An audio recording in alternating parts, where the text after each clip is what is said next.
सवाल दलित ना पूछिए, परिवार मैं के बीजेपी दो से सवाल लोगों की पिता पुत्र की। आप बोलती रही, ठीक है, मुझे बोलने ही नहीं दिया। ठीक है और सर, इनकी आपका जो आवाज अपना में आप एजेंडा नहीं आप बोल रही लेकर है। चलिए सर, दिक्कत तो यही है ना, पिताजी, मैं जनता का दोनों एजेंडा तो कोई उठाता ही नहीं है। रुक जाइए जरा, स्वयं प्रकाश जी प्लीज, आवाज कम करनी पड़ेगी, अच्छा नहीं लगता, ये चर्चा का तरीका नहीं है सर। आऊंगी दोबारा से, अपनी बात रख दीजिएगा आप। आपका प्रेम शुक्ला जी, जिस तरह से जिहादी शक्तियों ने दलित परिवार के पिता पुत्र हरगोविंद दास की और चंदन दास की निर्ममतापूर्ण उनके घर से खींचकर हत्या की, जिस तरह से मुर्शिदाबाद के धुलियान में मां दुर्गा के मंदिर को तोड़फोड़ किया गया, मां काली के मंदिर को तहस नहस किया गया, जिस तरह से हिंदुओं के घर जलाए गए, और वहां के पीड़ित कह रहे हैं, हिंदू पीड़ित कह रहे हैं कि पुलिस जो है मूक दर्शक बनी खड़ी रही, हिंदुओं पर हमले होते रहे, चूंकि मुस्लिम भीड़ हमला कर रही थी, पूरी तरह से पुलिस मूक दर्शक बनी खड़ी रही। ये मेरा आरोप नहीं है, ये वहां के पीड़ितों का टेलीविजन के सामने आकर कैमरों के सामने दिया गया बयान है। तो कृपा करके मुझे बताइए कि ममता बनर्जी कानून एवं प्रशासन की स्थिति को उन्होंने पुलिस का सारा जो अधिकार है वो केंद्रीय बलों को देने का निश्चय किया है क्या? कृपा करके स्वयं प्रकाश पुरोहित जी वो ममता बनर्जी सरकार के उस आदेश की प्रति आपके समक्ष पेश कर दे जिसमें ममता बनर्जी ने पश्चिम बंगाल के सीमांत इलाकों की कानून एवं प्रशासन की स्थिति को संभालने का जिम्मा केंद्रीय बलों को दे दिया है। सिर्फ टेलीविजन पर आकर झूठ बोलने से काम नहीं चलेगा। ठीक है, आपका दायित्व है कि हर नागरिक की रक्षा करें। ठीक है, स्वयं और प्रकाश उस दायित्व से आपने जो है पलायन किया है, ये एक तरह का जो है अपराध है। ठीक है अर्पिता जी, एक छोटा सा ये मैं आपको एक ये दिखा रहा हूं, ये भारतीय जनता पार्टी का वेस्ट बंगाल का ट्विटर हैंडल है। उसमें इन्होंने पोस्ट किया 9 जगह की तस्वीर है, इसके अंदर में 9 फोटोज। 9 तस्वीर में सिर्फ एक तस्वीर पश्चिम बंगाल की है। सेकंड नंबर जो तस्वीर आप आज देख सकती हैं वो लखनऊ एनआरसी प्रोटेस्ट। 4 नंबर है वो जालंधर का जो फायर ब्रोक हुआ था। 5वीं तस्वीर मैंगलोर की, 7वीं तस्वीर कर्नाटक की, 8वीं उत्तर प्रदेश की और 9 तस्वीरें पोस्ट की है। पश्चिम बंगाल में भाजपा के जो नेता है वेस्ट बंगाल जो ऑपरेट करते हैं, ट्विटर हैंडल आप देख सकती है। उसके अंदर में बंगाल की तस्वीर नहीं मिलेगी।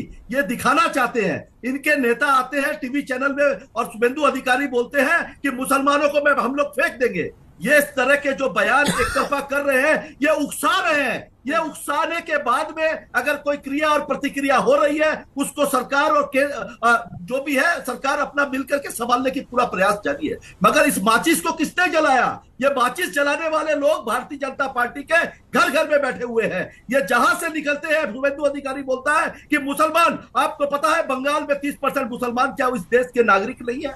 बंगालियों को आप बोलती है बांग्लादेशी। अरे बंगाल में रहने वाले जो नागरिक है 11 करोड़, वो बंगाली है। दुर्गा पूजा का उत्सव एक साथ में मनाते हैं, रामनवमी, होली, जितने त्योहार है हम साथ में मनाते हैं। मगर कौन ऐसी शक्ति है जो बंगाल में सत्ता हथियाने के लिए इस तरह के बैकडोर रास्ते अपना रही है? क्यों शुभेंदु अधिकारी किसी जाति वर्ग के बारे में बोलेंगे? क्यों बोलेंगे संवैधानिक पद पर बैठा हुआ? और भारतीय जनता पार्टी ने क्या किया?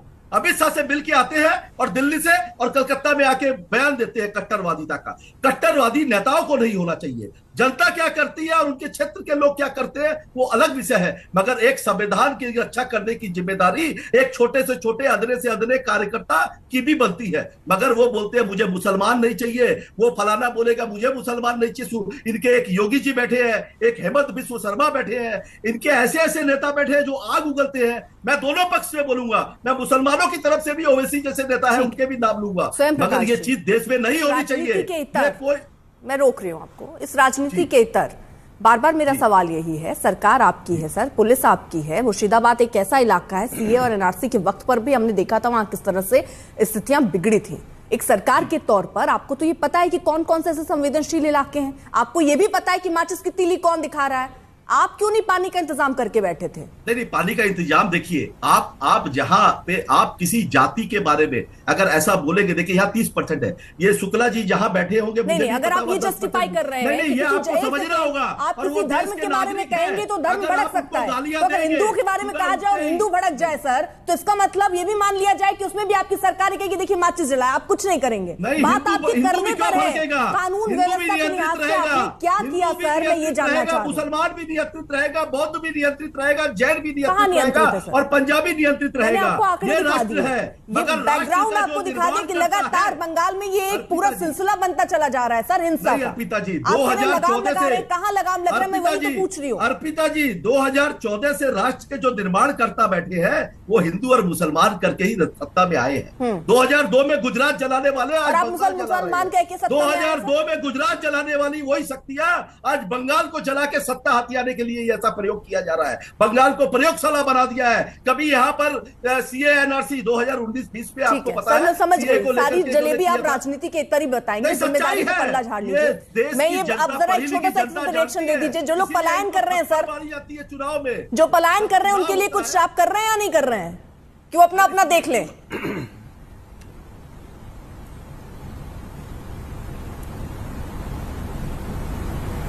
स्वयं प्रकाश जी, नहीं, आप क्या सवाल था, मैं नहीं सुन पाया आपका सवाल। आप थोड़ा सा रुकेंगे तभी तो सुन पाएंगे सर, मैं पूछ रही हूँ। नहीं रुकेंगे मतलब आप बीच में कंटिन्यू मेरे बोलते बोलते मैं जो पलायन कर रहे हैं लोग, जो पलायन कर रहे हैं उनके लिए आप कुछ कर रहे हैं कि नहीं कर रहे हैं?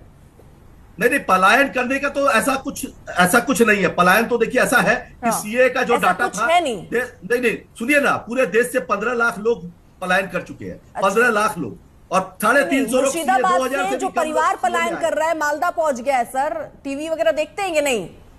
नहीं, तो अगर कहीं पे भी अगर अव्यवस्थित होगा कोई जिले के अंदर में तो वहां कौन रहेगा? मैं आपसे क्या ही उम्मीद करूं जब आपको यही नहीं पता कि पलायन हो रहा है, तो आप उसको रोकने या उनको उसके क्या कदम आप उठाएंगे, ये भी बहुत दिलचस्प है सर। चलिए ठीक है सर, हमें रणजीत मुखर्जी समझ गए सर कैसे सरकार चल रही पश्चिम बंगाल में, समझ गए। जो पलायन कर रहा है वो अपना देख ले, ना सुरक्षित महसूस कर रहा हो चला जाए, यहाँ राजनीति चलेगी। रणजीत मुखर्जी जी, एक छोटा सा रिएक्शन आपका। ठीक है स्वयं प्रकाश जी, आ रही हूं मैं। बहुत निराश कर रहे हैं आप, बार बार मैं उस उम्मीद से सरकार से सवाल पूछ रही हूँ लेकिन आपके पास जवाब नहीं है सर। रणजीत मुखर्जी, विभाजनकारी ताकतें सत्ता में बैठी है और आप भी उसी का एक सत्ता में तो आप भी बैठे हैं, कुछ हो ही नहीं पा रहा है, तभी तो मैं पूछ रही हूँ। रणजीत जी, सत्ता में आपकी बात सुन रहे हैं, कौन जिम्मेदार दिखता है आपको? आपको भी लगता है कि यहाँ बीजेपी की साजिश है जिसकी वजह से अस्थिर हो रहे हैं, कांग्रेस के नेता से सवाल कर सकती है या टीएमसी की नाकामी है? अभी तक जो दोनों प्रवक्ता तृणमूल और बीजेपी का जैसे बातें कर रहे हैं, क्लियरली समझ में आ रहा है कि दोनों ही सामने देख रहे चुनाव, सामने ये नहीं देख रहे कि मौत हुआ है, सामने ये नहीं देख रहे कि वायलेंस हुआ है। एक चीज एक्नॉलेज करना ही होगा कि लॉ एंड ऑर्डर फेलियर हुआ है और बंगाल में मुख्यमंत्री CM is the home minister. But उसके ऊपर देखिए क्या हो रहा है। बांग्लादेश, हिंदू सब भाग के चले जा रहे हैं। ये सब जो बीजेपी का जो बातें चल रहे हैं, जैसे एज एफ एक फुल ऑन एक क्राइसिस चले, ये बेसिकली एक पॉलिटिकल नैरेटिव है, इलेक्टोरल नैरेटिव है। ये कोई नैरेटिव नहीं है जो एक्चुअली जो ग्राउंड पे शांति ले आए, हिंसा को मूव करके पीस वापस लेके आए। यहाँ पे बीजेपी का कोई इंटरेस्ट नहीं है कि पीस वापस आए, क्योंकि ये जो अभी जो हुआ है, अभी जो चल रहा है मुर्शिदाबाद में, ये बेसिकली चुनाव के लिए बहुत अच्छा है इन लोगों के लिए। और एकदम ये जो फैल रहा है पूरा देश में कि ये जैसे कश्मीर जैसे हो गया है, बांग्लादेश जैसे हो गया है। प्रॉब्लम है इन लोग तो बंगाल को समझ में नहीं आता, बंगालीज को भी एकदम समझ में नहीं आता है। बांग्लादेश जैसे गाली देता है, वो कुछ समझ में नहीं आ रहा है हम लोग के। अभी जो सिचुएशन हो रहा है मुर्शिदाबाद में, ये एक law and order failure definitely हुआ है और तृणमूल को और मुख्यमंत्री को आंसर करना होगा। हम लोग का लीडर मुर्शिदाबाद डिस्ट्रिक्ट अधीर रंजन चौधरी बहुत पूरा 4 दिन इन्वॉल्व है, गवर्नर बातें किया है उनके साथ। अभी जो आप दिखा रहे हैं कि शमशेरगंज, वो मालदा साउथ कॉन्स्टिट्यूएंसी का पार्ट है, वो उस साइड का हम लोग का सांसद ईशा खान चौधरी गांव पे हैं कि ये लॉ एंड ऑर्डर फेलियर है। ठीक है, लेकिन मैं कांग्रेस की भूमिका भी समझना चाहती हूँ, क्योंकि यहाँ बीजेपी की तरफ से शुभेंदु अधिकारी जाते हैं कोर्ट, याचिका दाखिल करते हैं, उनको वो दिख रहा है कि वहां क्या चल रहा है। कांग्रेस पार्टी कहाँ आंख बंद करके बैठी है, वो क्या कर रही है?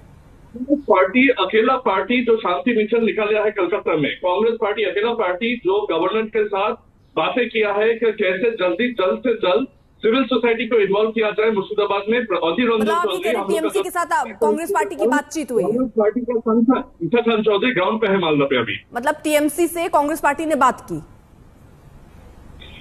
कांग्रेस पार्टी का मकसद एक ही चीज है, हम लोग को फाइंड आउट करना होगा क्या हुआ एक्चुअली, मतलब हु इज रेस्पॉन्सिबल। ये जो हुआ है, हादसा जो हुआ है, जो हिंसा जो हुआ है, जो मौत जो हुआ है। नहीं, मैं पूछ रहा हूँ कांग्रेस ने क्या किया अभी तक? सर आप केवल टीवी देख रहे हैं या आपने भी कुछ किया है, सोचा? ममता बनर्जी से आप कह रहे बात हुई है?